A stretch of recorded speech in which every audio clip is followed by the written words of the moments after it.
Ingo ya mambo sasa ajiga wa moto kaleka. Maneno moto hiyo.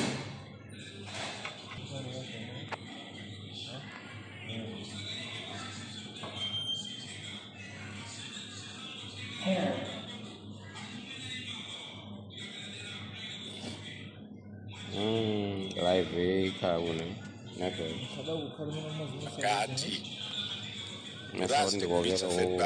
mafura amoto ndiye mafura wayamba chiru G ndi aja okwana 48 million liters omwe anafika mu July omwe tinagula pa mtengo wa $27 million kusiyanira natu ndi mtengo wa $40 million.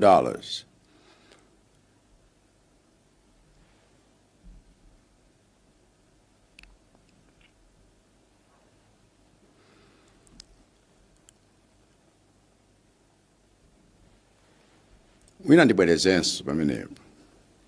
Kusiyanira natu ndi mtengo wa $40 million omwe madobadoba amapanga. Ndiye gawo lachiwiri la mafuta a G2G tinakonza kuti afika kumapeto a August. Kuti mwezi wonse uno wa September tikhale ndi mafuta okwanira kuti zisankho ziyende mosavuta. Koma chomvetsa chisoni nchoti anthu ena kunokma anapanga mgwirizano ndi kampani imodzi ya madobadoba omwe programu ya G2G sakuifuna. Basitu kupanga maupo kuti mafuta a G2G wa mu September achedwe kuti iwo apeze mwayi odya ndalama. Ndiye mpaka kupezeka kuti kampani iyo yachedwetsa kubweretsa mafutawo itapatsidwa kale ndalama.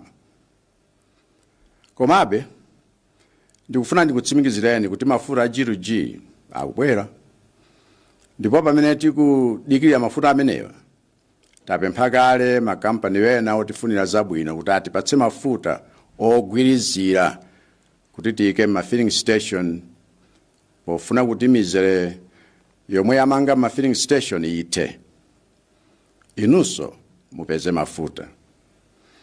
Ndiye mafuta ogwirizira amenewa ayamba kale kufika.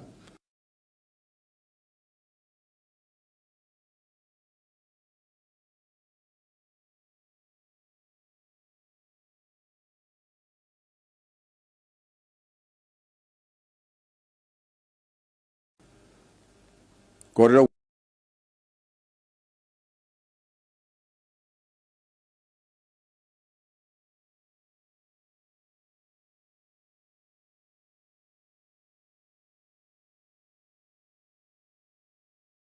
kuti matraki ena okwana 240 akhala akubweretsa mafuta amenewa owonjezera mawa lino ndi mkuja kuti pofika la Sabata mafuta akhale akupezeka paliponse.